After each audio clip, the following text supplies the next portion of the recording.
निरञ्जनं नित्यम् अनन्तरूपम् भक्तकम्पाद्विग्रहं वै ईशावतारं परमेशमेड्यं तं रामकृष्णं शिरसा Namami. Welcome to our Saturday morning session on guided meditation. Let us meditate.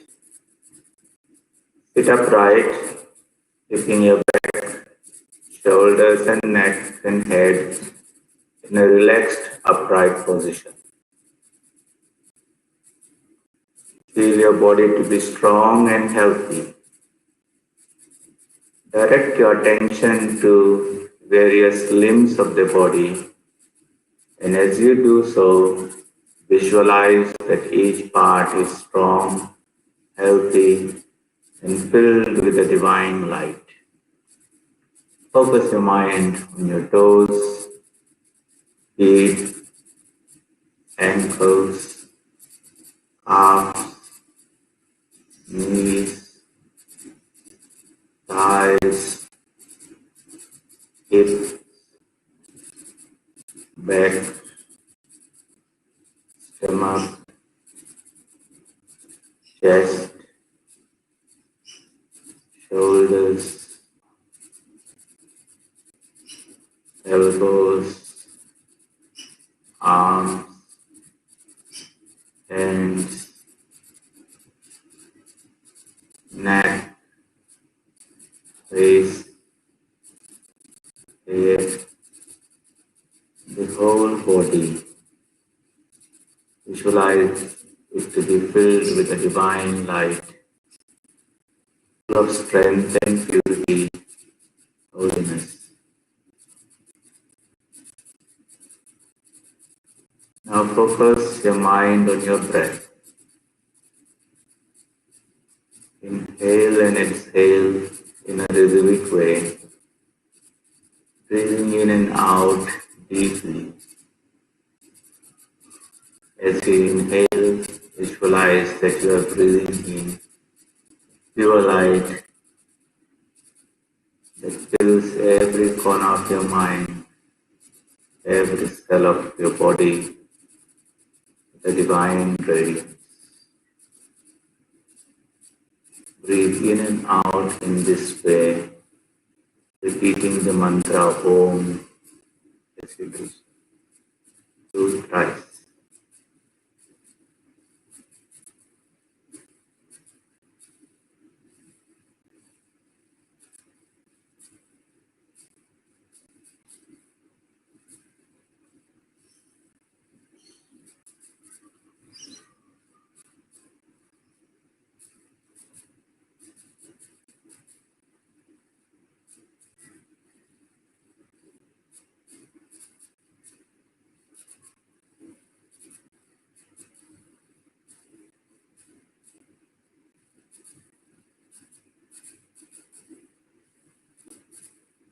Now let us pray for the welfare of all beings. May that infinite universal consciousness, which forms the substratum of all creation in this universe, out of whom everything has been projected, by whom everything is being sustained, and into whom everything will return. May that ocean of pure consciousness, of the nature of infinite existence, infinite knowledge, infinite bliss, purity, peace, strength, fearlessness, and all divine qualities that dwells in the heart of every living being. May that divine being be gracious to us.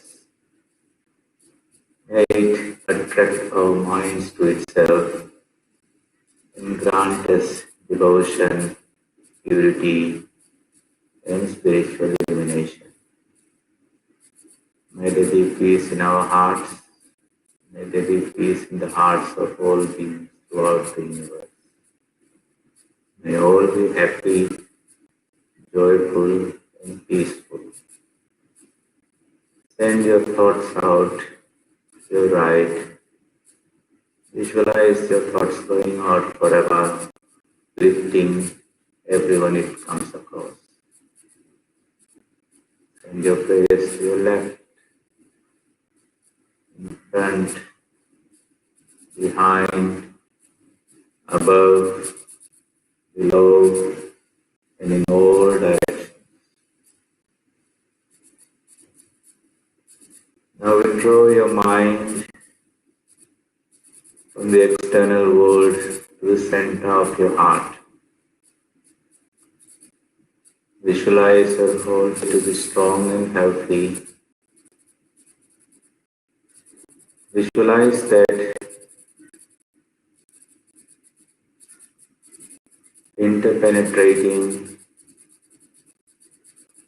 your physical body is a mental body, a subtle body full of light, full of knowledge.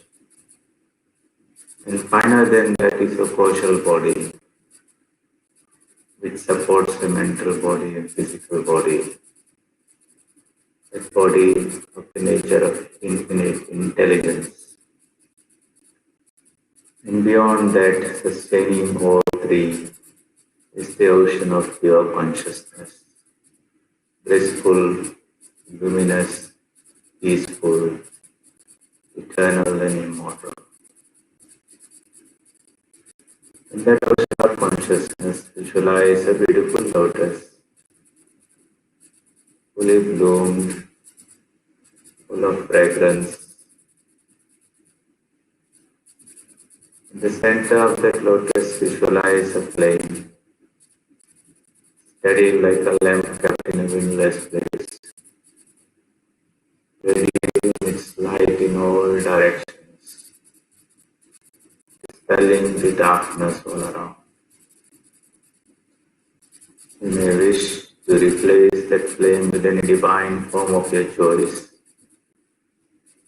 visualizing him or her to be a living presence in the core of your being, ever gracious, eager to bestow all spiritual gifts to you.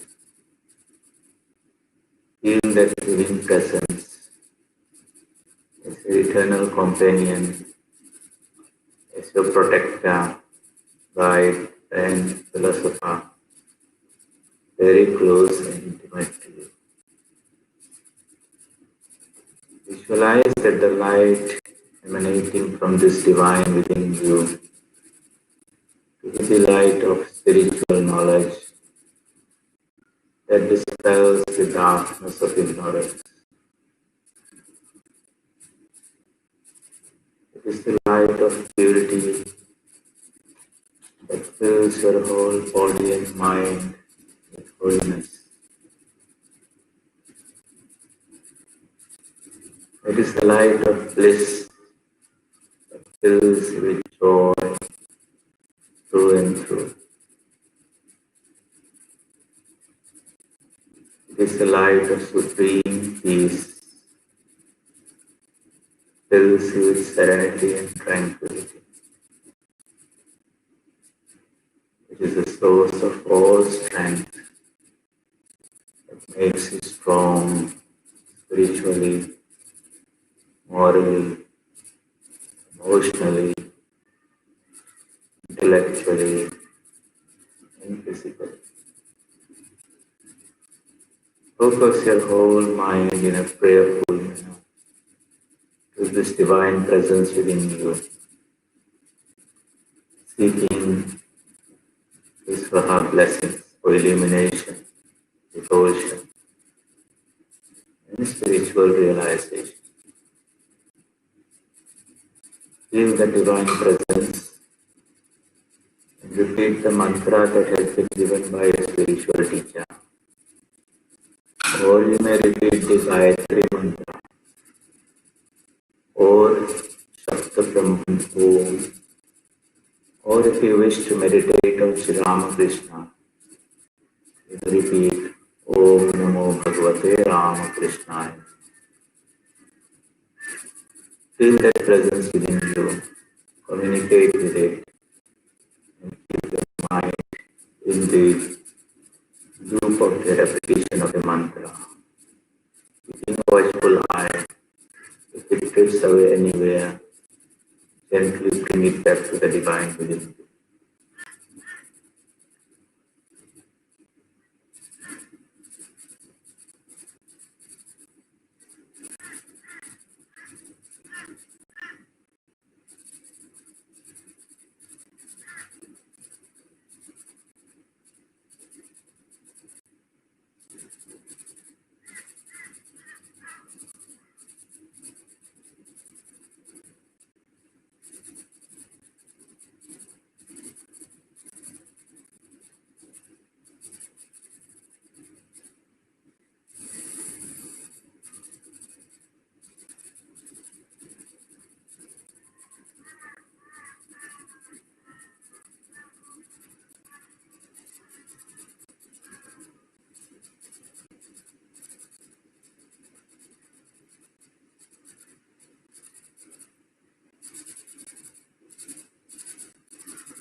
sato ma sadgamaya tamaso ma jyotirgamaya mrityorma mritam gamaya. Om Shanti Shanti Shanti. Hari Om Tat Sat. Shri Ram Krishna Arpanamastu. In this way, we invoke the presence of the divine in our own hearts. Heart means the subtlest part of our being, which is pure consciousness. That consciousness itself is nameless and formless. Yet it has the capacity and power to assume the name and form according to the temperament of the devotee, the way we will approach it, according to our own minds, how we are trained in whichever tradition. So the existence in which we all are part of it, this whole universe, the infinite number of galaxies and solar systems, and on this, within our solar system, with this planet with population of 7 billion people and so many plants and animals, we all exist. We all, each one feels he is existing in some way. The degree of that experience could be very vast in the case of an enlightened person, or very limited. Like us, when we say we exist, we feel that our body exists. And there is a mind and there is an I sense in it. It's a very limited existence.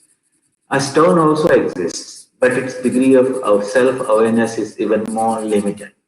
So as we evolve and grow from lower life forms, from a stone into a mineral, into a bacteria, virus, and plants and animals, into a human being and gods, as we go higher and higher, the structure in which we are enveloped, our bodies keep on evolving. And as we evolve, there's greater and greater manifestation of consciousness. The culmination of this evolution would be when that consciousness will be experienced without any limitations, infinite, without any bodies to limit it, bodiless. And that state of existence is called Brahman. Brahman is that vast, limitless, pure consciousness. That consciousness is the substratum and foundation of this whole universe, out of which everything has come. This universe, the galaxies, the plants, everything has evolved out of it, and at every moment is permeated by it. It's not that it's been separated from it. That is the foundation. And in this process of meditation, we are trying to connect ourselves to that source. So we want to quieten our body, quieten our mind by regulating our breath, pacifying the whole world by praying for the welfare of everyone, don't disturb me. Then we withdraw that mind and direct it to this body and say, beyond this body is a subtle body, the mental body of light. Beyond that is something even finer, which is the causal body. And beyond that is that ocean of pure consciousness. In that pure consciousness, we visualize a divine form and we feel it to be a living presence of the nature of light. But we can replace that with any divine form of our choice, according to our tradition in which we have been brought up with, or as per the spiritual direction given by our spiritual teacher. Whatever be the case, we want to establish a communion. And so we focus, visualize all wonderful things that we can think about, and that divine to be the manifestation of all those qualities multiplied by infinity. Okay, most attractive, most beautiful, most pure and all that. That is our true nature. The divine is not somebody separate from me. Actually, that is my higher self only. So we visualize the divine presence and repeat the mantra with great devotion and concentration. It is important that we focus. The whole idea is to improve the quality of your concentration of mind. Mechanical repetition is not bad, but it's not the best. Any form of repetition of the mantra is good because you're communicating it. But when there's a greater concentration, then outside other thoughts and ideas have been simply pushed aside, and that particular object of your meditation occupies the whole mental space in all its detail and clarity. And it's not just an existence, but it's a living existence. It's not like a statue, but it's a living person with whom you can communicate, you can talk to, he will respond, there's a smile, and all those type of things. You have to feel the divine presence in that particular way. And to hold the mind onto that divine form, we take the support of the mantra, because the mind is made of thoughts. And thoughts are constantly bubbling out from the subconscious mind and is constantly being stimulated by what we observe from outside, what we hear and all that. So it just keeps on jumping from one place to the other. Now we want to concentrate, means limit to one idea. That's better than thousands of thoughts. And eventually we can go beyond that one idea also, but we take the support of one pure holy idea, that's called the mantra, and you repeat the mantra and keeping the mind in that same loop. You start with the Om and we go, and before it finishes, we are watchful that it doesn't go astray by jumping on through some other thought. That little alertness and watchfulness of your mind is very important. So one part of your mind is repeating the mantra. The other part of your mind is watching the whole process. And it is so watchful that when it finishes, it catches the head of the mantra again, keeps it in that loop. If you are not very alert, you'll find that it jumps off and it takes you around the world tour. And you find you sitting there physically, but you are going elsewhere. So this alertness of mind during meditation is very, very important. The reflective mind should be watchful. So it should not be very tired and sleepy. You'll find that your mind will simply drift off somewhere. For 15, 20 minutes, you might be sleeping. And you might get up and say, oh, that was very nice, and I was very relaxed. But where I was, I do not know. That is not really meditation. In technical yogic language, it's called laya. Your mind actually went into a tamasic level, not in sattvic level. You'll have a very heightened state of alertness and awareness when you are meditating. So throughout that meditation, your mind is even more alert than normal times. But if it is slipped off and you say, I do not know how my time went, that is not concentration. You went into a tamasic state where there was less of manifestation of that consciousness. And if that happens, and happens repeatedly during meditation, then you should get up and go and wash your face, wake yourself up properly, and then meditate.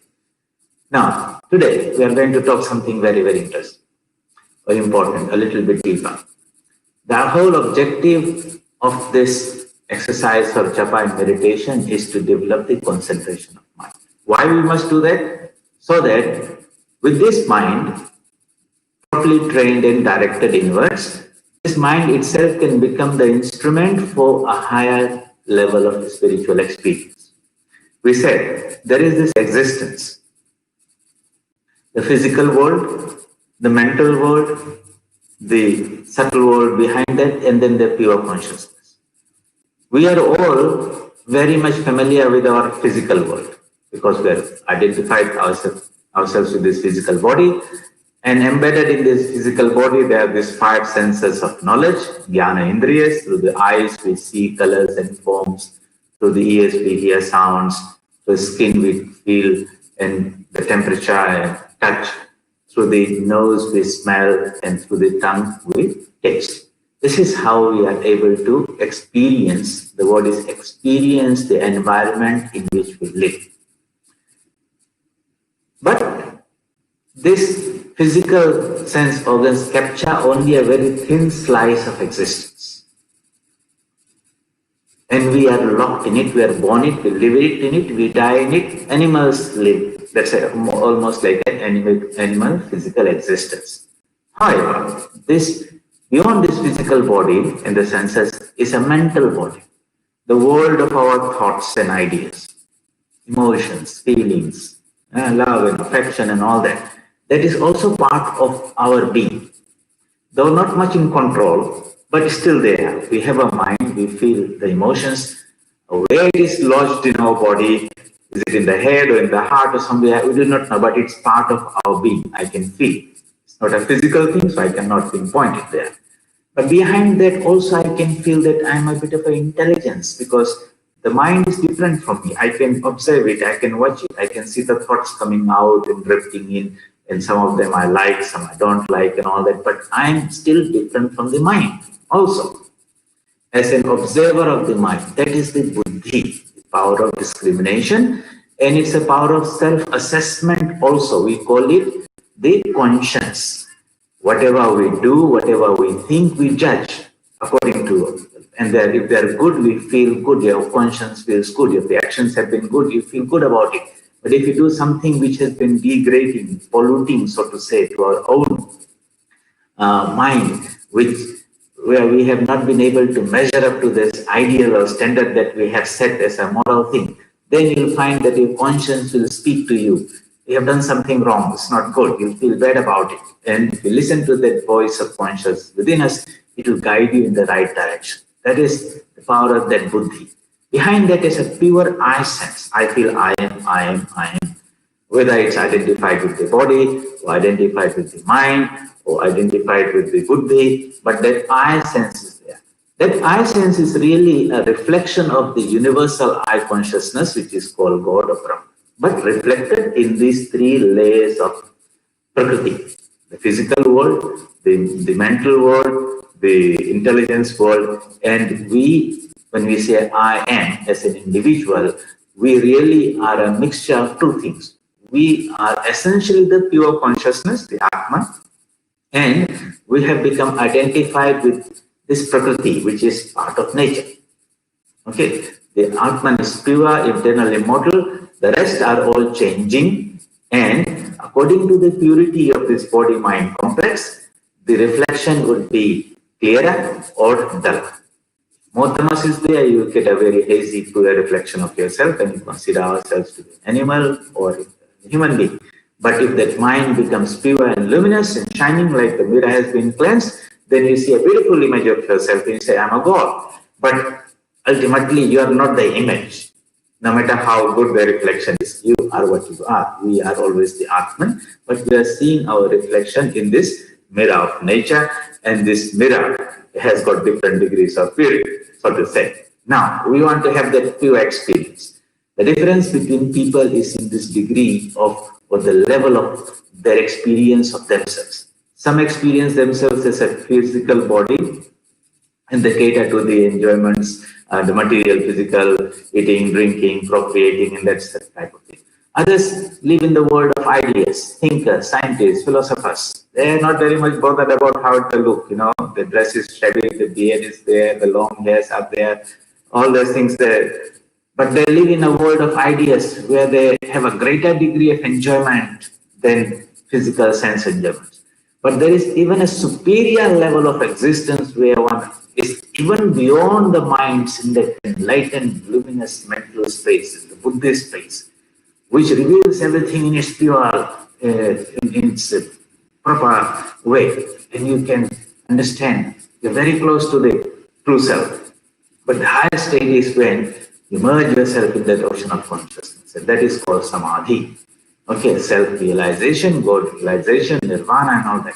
All these are possible for human beings, depending on which one you want and which one you want to work for. But spiritual life is a conscious effort to uplift this mind from this lower physical level, beyond the mental level, intellectual level, emotional level, and taking it beyond even the intelligence level into its pure state of self-existence. That is our divine birthright. That is the whole purpose of being born and born again in this world. And there's no rest until we accomplish that goal. Now, sadhana means those spiritual practices, disciplines, exercises that we do to reach the sadhya. Sadhya means the goal, whatever goal we set it to be. If you're a student in a university, you set yourself a very simple goal of being an engineer and doctor, and you put all your time and energy into it. Then you, after some time, you become transformed into a professional who is called a doctor, engineer, something like that. But if you set yourself even a higher goal, I will be a self-realized person.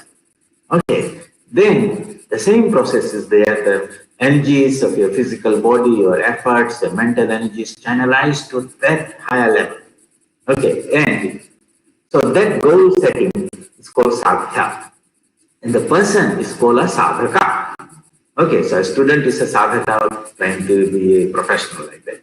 A spiritual sadhaka is a spiritual practitioner who has set the goal of realizing himself or herself what I am really at the core of my being and what is the secret behind this whole universe. What has this universe come out of? What sustains it? And where this will eventually go. That greatest mystery of this life is what this person wants to resolve. Okay, so he wants to climb the Himalayas, so to say, not any small hill or something like that. So he has to have some proper training and tools and guidance to reach that goal. Okay, you require oxygen cylinders, you have to train your bodies to be very strong, and you just don't jump without any proper training. You go step by step by step, and you get your body acclimatized until one fine day you're standing on the highest peak on this earth, so to say. So the pinnacle of spiritual or human existence is that Himalayan peak of self-realization. What can help us in this part? Well, anyone who has climbed up there can give us some idea about what's the journey like, what are the risks, what are the helps and supports, and maybe give us some tools and ropes and ice picks and all that by which we can climb up that. So, spiritual teachers who access those higher levels, they said, okay, we'll give you some description of what is the journey. Those are contained in our scriptures. Not only that, so when you read the scriptures, you get a concept of the journey, the roadmap.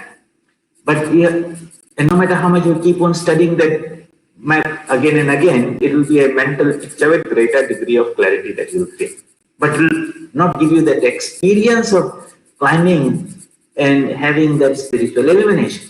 In a spiritual life, we have to differentiate between this intellectual part of it and the experience part of it. Religion is realization. It's not subscribing to a particular faith or religion or prophet or book and say, I believe in this, and it's a mere belief. Not believing, it is about an experience, anubhuti, direct experience. So what is the tool that I have? Well, the physical tools, material tools are of no use. You can't use a telescope to see God, you can't use a microscope to see God. But you have an inner tool, inner instrument, antakarana. Inner organ. It can be transformed something like a telescope or microscope where you can zoom into yourself beyond the physical body, beyond the mental body, beyond the intellectual body, beyond your eye sense, and experience yourself as that pure consciousness with all these great enlightened people say. How do we develop that zooming capacity of the microscope? Okay, it requires. And meditation is the technique of developing that internal telescopic, so to say. So what do we do when you're looking through a microscope? We set focus. Increase the power of magnification. Go beyond what the eyes are seeing. Go through a 10 times magnification, 100 times magnification, 1,000 times magnification. But as you do that, you'll find that in that same circle which you are seeing through the microscope, the things are drifting out and some finer thing is expanding to occupy that whole visual space. Okay, so in our mental space, there are so many thoughts are there. When you focus into it, certain things will zoom out of it and a small part will fill up that mental space. Okay, and you see the clarity in detail. And as your power of mental concentration increases, you find that capacity to zoom deeper and deeper and deeper into the whatever you're studying develops, and nature, which was there, is revealing itself more and more and more. So if you were looking through a microscope through different powers of magnification and took some photos at each stage, times 10, times 100, times 1,000, and you put all the three photos together, they will look all totally different. But they're all revealing the same thing depending on the capacity of our observation. Nature is ready to reveal itself. The limitation is that our mental microscope, so to say, is locked down at a very low power of resolution, so to say. So we see something very what you call the gross world. But behind the gross world, behind this table and the stone and the plant, is a mental subtle counterpart. Behind that is something higher. Ultimately, it is pure consciousness, so to say, using that analogy. So, in this process, we want to develop the power of concentration. To concentrate on something, we have to find one object of concentration. Okay, and it should not be something that's changing randomly. That's why the spiritual teacher, when you approach a guru, will guide you in that. He'll identify for you a divine form as the chosen ideal.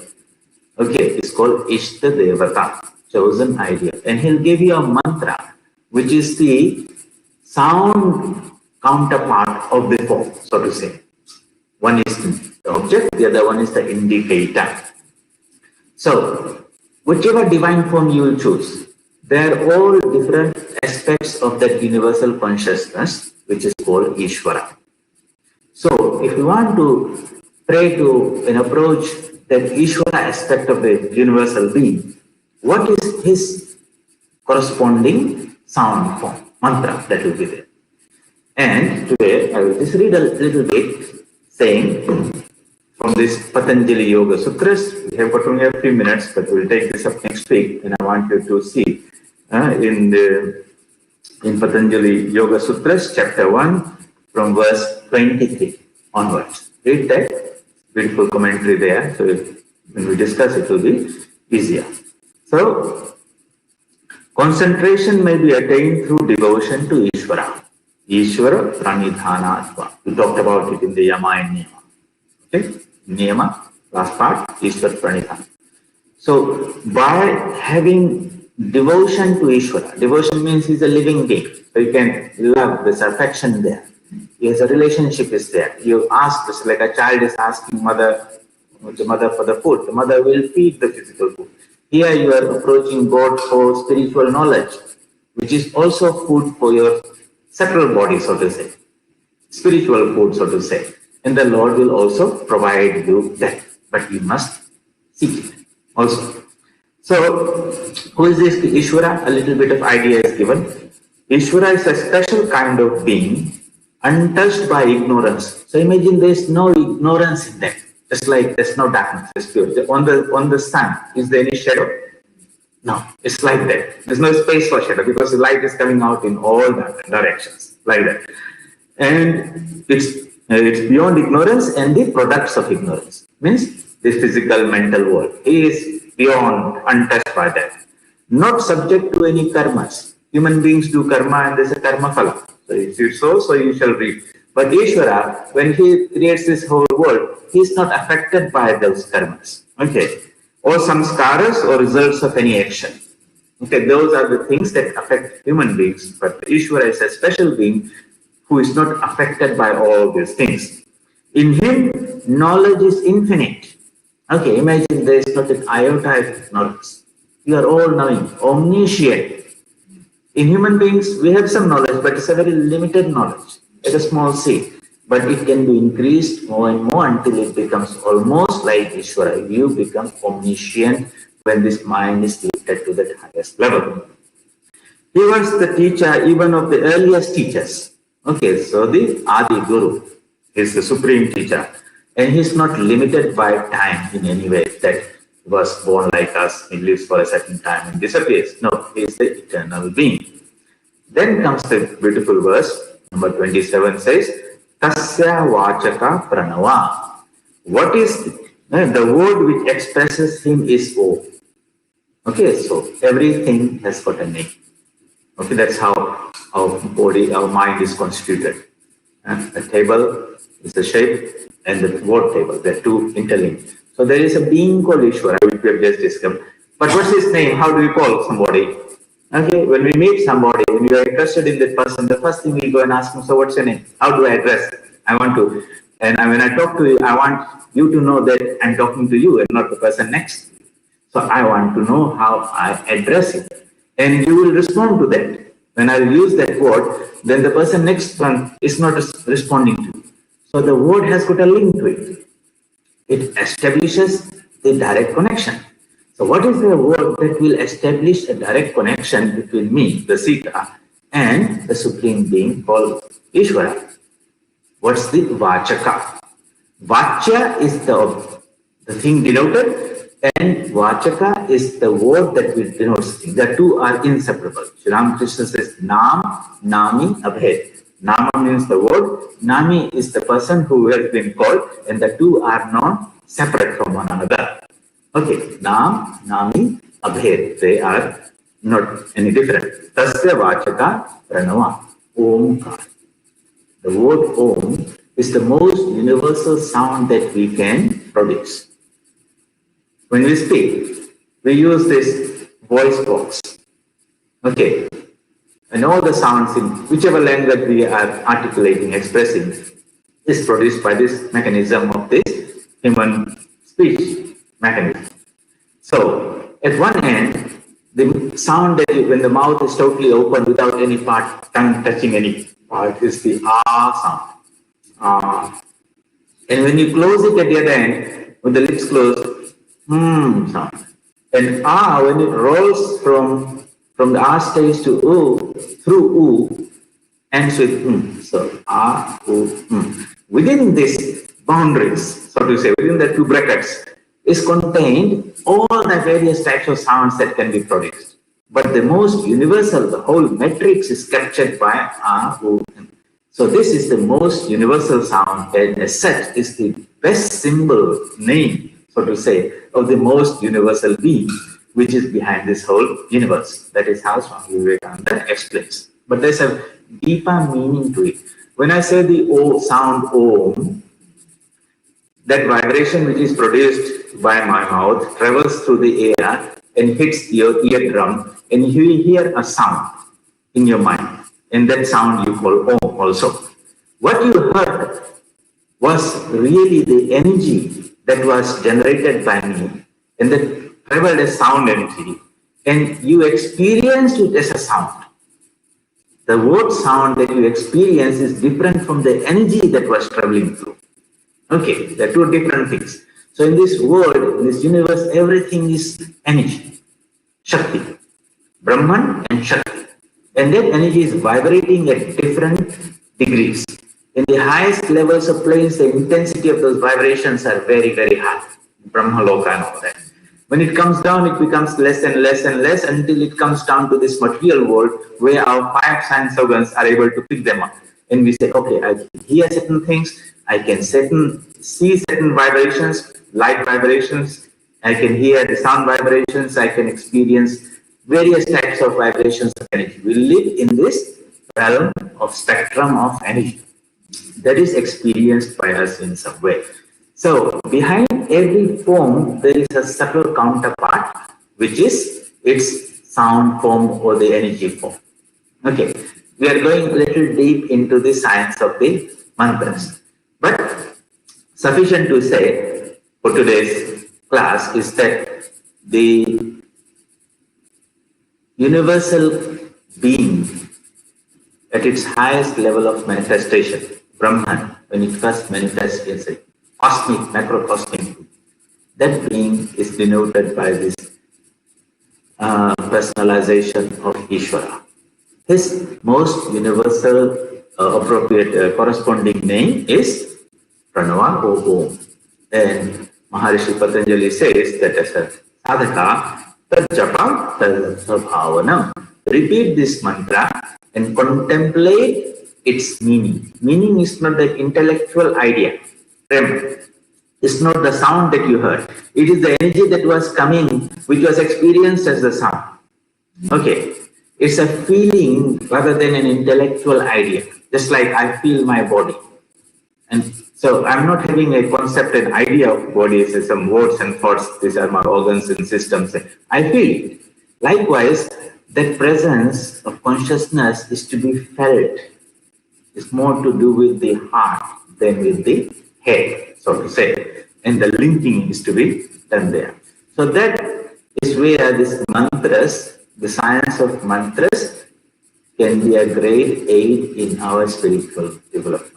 The subject matter is meditation.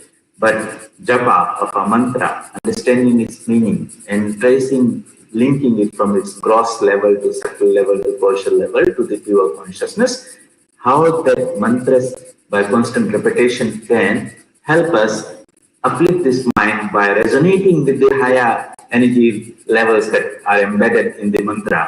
And as your mind goes to the high level, then the world is experienced in the subtle way. As you change from times 10 magnification to 100, it reveals itself. 1,000 magnification, it reveals itself. So as the mind becomes purer and purer and purer, it means subtler and subtler and subtler, then that is whatever is this existence which we are experiencing as this material world around us will become transformed. The physical world will disappear and you will be in a world where everything is filled with ideas. And you go beyond that, that will disappear and everything is filled with intelligence. And you go beyond that, then it's all pure consciousness. That is here and now. Okay, that's a very important idea. That reality of Atman Brahman is here and now. Our problem is we are locked in a very low level of experience, so to say, where we experience ourselves as a physical body, and the world is a physical body. When Sri Ramakrishna would go in Samadhi, he has the mechanism to zoom in or zoom out of his body into that consciousness, and he said everything is filled with Brahman. He comes down a little there, he says, I see this cosmic energy which he calls the Divine Mother, and she is present in the heart of all living beings. She alone has become the 24 cosmic principles and all living beings. When it comes down to this cross level, then he sees people around and he talks to everyone and gives instructions. He is a living example, a wonderful example. His life is a wonderful illustration of what is to mean to have a spiritual experience, the capacity to zoom into the reality, experience at the pure consciousness, which is possible for Ishwar qualities, but there is the capacity to come down and teach us also. The ordinary person will go in there and he doesn't want to come back again. But that in a nutshell is a little bit of idea about what we're trying to achieve in a spiritual, through our spiritual discipline. And tomorrow's class, our Sunday's class at 11 o'clock Brisbane time, we will go deeper into this science of mantras. A little bit deeper. Knowledge is power. And as you understand that, then at some point your desire to have that experience becomes more. And then you have to use that knowledge in the right way also, with that desire that I will have that spiritual experience which is my true nature. And I should have it sooner or later. So we'll discuss that in greater detail. But in the meantime, whether you know or not, repeat the mantra. Take the medicine whether you know its chemical composition or not. If you take it properly, it will work. Heal us in there.